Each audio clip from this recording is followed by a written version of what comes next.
और चलिए अब रफ्तार से देखते हैं खबरें। उदयपुर हत्याकांड के बाद सीएम गहलोत एक्शन में है। उन्होंने कानून व्यवस्था पर हाई लेवल मीटिंग ली। मुख्यमंत्री गहलोत ने हत्याकांड को शर्मनाक बताया, साथ ही कहा एसआईटी पूरे मामले की तह तक जाएगी। मुख्यमंत्री ने साफ कह दिया, ऐसी घटना साजिश के तहत की जाती है, इसलिए महत्वपूर्ण है कि राष्ट्रीय और अंतर्राष्ट्रीय स्तर पर जानकारी जुटाकर सभी बातें पता लगाई जाए। वहीं गजेंद्र सिंह शेखावत ने राहुल गांधी पर हमला बोला। उन्होंने ट्वीट किया और राहुल गांधी के 2 ट्वीट्स का जिक्र किया। एक ट्वीट में त्रिपुरा में हुई घटना का जिक्र है, दूसरे में उदयपुर हत्याकांड का।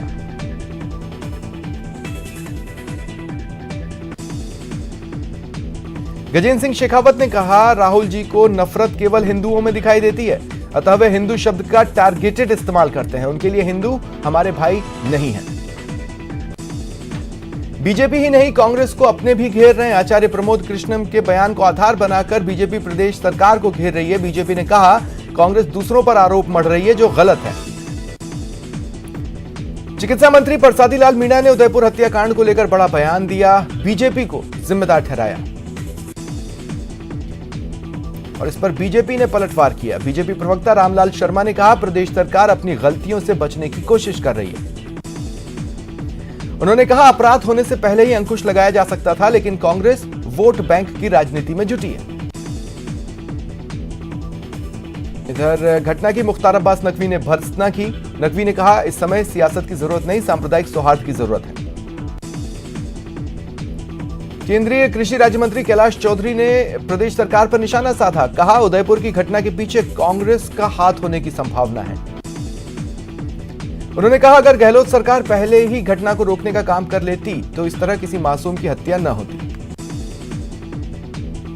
वहीं राज्यवर्धन सिंह राठौड़ ने गहलोत सरकार पर निशाना साधा। कहा, सरकार नाम की कोई चीज नहीं है प्रदेश में। इधर पुलिस ने 3 और आरोपियों को हिरासत में लिया। पहले से गिरफ्तार दोनों आरोपियों से इनका सुराग मिला। और इधर पूरे प्रदेश में नेट बंद किया गया है, जिससे भरतपुर के व्यापारी परेशान हैं। उनका कहना है, नेट बंदी किसी समस्या का समाधान नहीं है। कन्हैयालाल का अंतिम संस्कार हो गया है। अंतिम यात्रा में भारी संख्या में लोग शामिल हुए। परिजनों ने सख्त से सख्त सजा की मांग की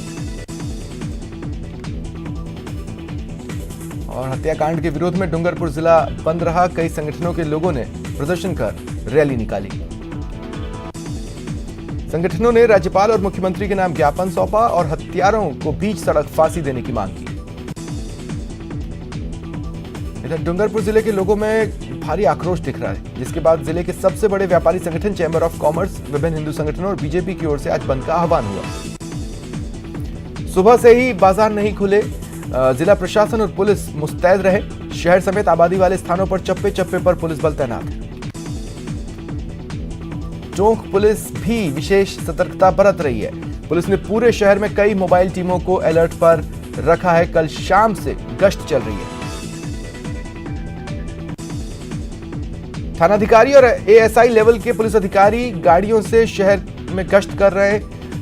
कई जगह पॉइंट्स बनाकर पुलिस जाब्ते को तैनात किया गया। और नाथद्वारा में हिंदू संगठनों ने हथियारों का पुतला जलाया। नाथद्वारा के लोग भारी गुस्से में हैं। लोगों ने नाथद्वारा बंद रखने का फैसला किया। खास बात यह है, आज हिंदू संगठनों की ओर से तहसील परिसर में प्रशासन के खिलाफ ज्ञापन सौंपा जाएगा। इधर बांसवाड़ा में भी इंटरनेट बंद है। यही नहीं, पुलिस ने शहर में जगह जगह ड्रोन उड़ाकर सुरक्षा का जायजा लिया।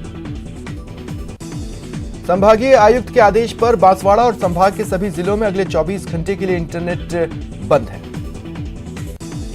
और आसपास के जिलों में भी सुरक्षा व्यवस्था कड़ी है। जिला स्तरीय अधिकारी गश्त करते नजर आ रहे हैं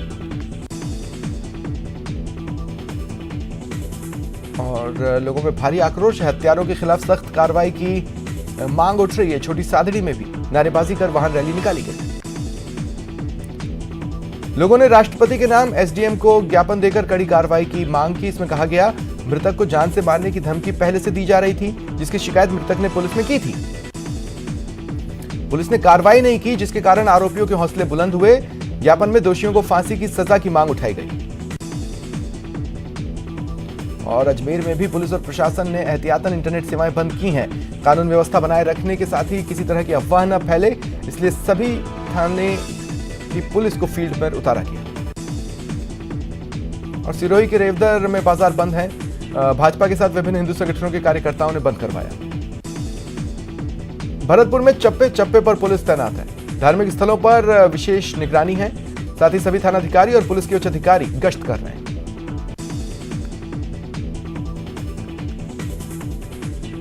और 7 थाना क्षेत्रों में उदयपुर में कर्फ्यू लगाया गया है। पूरे प्रदेश में धारा 144 लागू की गई है।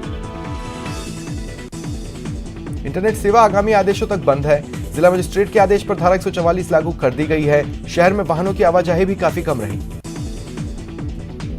चौक चौराहों पर पुलिस तैनात है। पुलिस के वाहन गश्त कर रहे हैं। सुरक्षा के लिहाज से बाजार में आरएसी की टुकड़ी भी तैनात की गई है।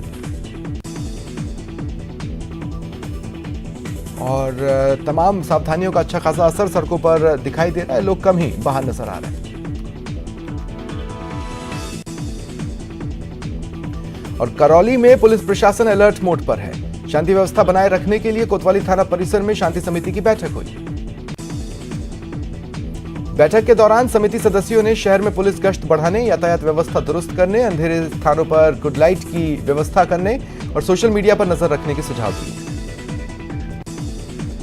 इधर टोंक में पुलिस ने फ्लैग मार्च किया। एएसपी और सिटी सीओ के नेतृत्व में यह मार्च निकाला गया। एसडीएम भी मौजूद रहे। फ्लैग मार्च में पुलिस के 200 से ज्यादा जवान मौजूद रहे। शहर के संवेदनशील इलाकों के साथ गली मोहल्लों में भी फ्लैग मार्च निकाला गया। और दौसा में भी पुलिस ने फ्लैग मार्च किया। लोगों से शांति बनाए रखने की अपील भी की गई। अफवाहों पर ध्यान नहीं देने की भी अपील जारी की गई। उप जिला कलेक्टर और डीएसपी के नेतृत्व में फ्लैग मार्च निकाला गया। ये मार्च दौसा कोतवाली से रवाना होकर शहर के प्रमुख मार्गों से गुजरते हुए वापस कोतवाली थाने में संपन्न हुआ। इधर हत्याकांड के 2 आरोपियों में से एक का कनेक्शन भीलवाड़ा जिले के आसींद से बताया जा रहा है। आरोपी का पूर्व निवास स्थान भीलवाड़ा का आसींद रह चुका है। वह कई वर्षों से उदयपुर में रह रहा है।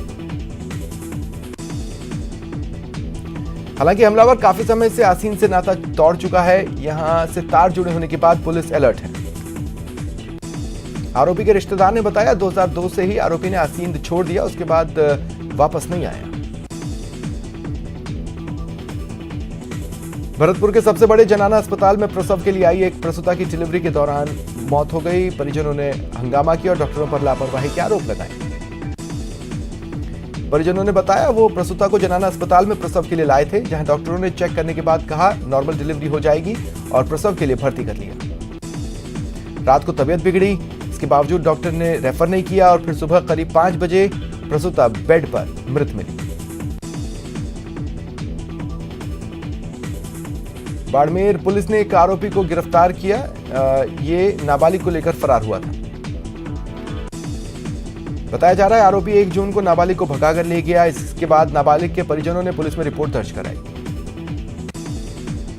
वहीं पुलिस ने आरोपी के साथ भगाने में सहयोग करने वाले एक अन्य आरोपी को गिरफ्तार कर पिकअप गाड़ी जब्त की है। झुंझुनू की उदयपुर वाटी पुलिस ने इनामी बदमाश को गिरफ्तार किया। पुलिस ने बताया आरोपी अपहरण और मारपीट मामले में फरार था। पुलिस ने आरोपी के घर से 2 पिस्टल, 1 मैगजीन, 12 जिंदा कारतूस बरामद किए। कोटा के ग्रामीण क्षेत्र में एक महिला ने अपने ही पति के सिर पर कुल्हाड़ी से हमला किया। पति को अस्पताल ले जाया गया। डॉक्टरों ने उसे कोटा के एमबीएस अस्पताल रेफर किया। बताया जा रहा है पति का पत्नी से झगड़ा होता रहता है। कोटा के भंवरकुंज के पास चंबल नदी में मिले एक युवक और युवती के शव की पुलिस ने शिनाख्त कर ली है। बताया जा रहा है दोनों ने चंबल नदी में छलांग लगाकर आत्महत्या की। फिलहाल आत्महत्या के कारणों का खुलासा नहीं हुआ है। भरतपुर के मुखर्जी नगर में हाई स्पीड इंटरनेट की तैयारियों को लेकर लगाए जा रहे 5G टावर का लोग विरोध कर रहे हैं। टावर को लेकर लोगों ने जमकर प्रदर्शन किया और बीमारियों का हवाला देकर टावर नहीं लगने दिया। 5G स्पेक्ट्रम की नीलामी अगले माह होगी। इसी वजह से मोबाइल कंपनियों ने अपने मौजूदा स्ट्रक्चर में बदलाव का काम तेज किया है। कुछ कंपनियां अपडेट कर रही हैं, कुछ नए टावर लगा रही हैं। इसी कड़ी में एक निजी कंपनी की टीम मुखर्जी नगर पहुंची तो लोग विरोध पर उतर आए। जैसलमेर के गीता आश्रम कच्ची बस्ती में सितंबर 2021 के अंतिम सप्ताह में डामरीकृत सड़क का काम शुरू हुआ था, लेकिन 9 महीने से काम बंद है। इस दौरान पुरानी सड़क को तोड़ दिया गया, कंकर और मिट्टी बिछा दी गई। इसके बाद ठेकेदार ने काम बंद कर दिया। पिछले 9 महीने में कई दुर्घटनाएं हुई हैं। रेंज आईजी के सिविल लाइंस स्थित सरकारी आवास में 4 फीट का कोबरा नजर आया। स्नेक कैचर को बुलाया गया। कड़ी मशक्कत के बाद कोबरा को रेस्क्यू किया गया। राजस्थान में आज कल में मानसून की एंट्री होगी। पूर्वी राजस्थान के अधिकांश इलाकों में बारिश के आसार जताए जा रहे हैं।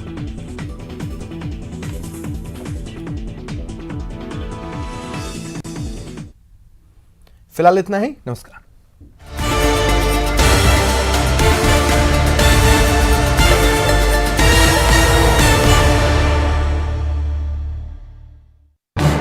इस न्यूज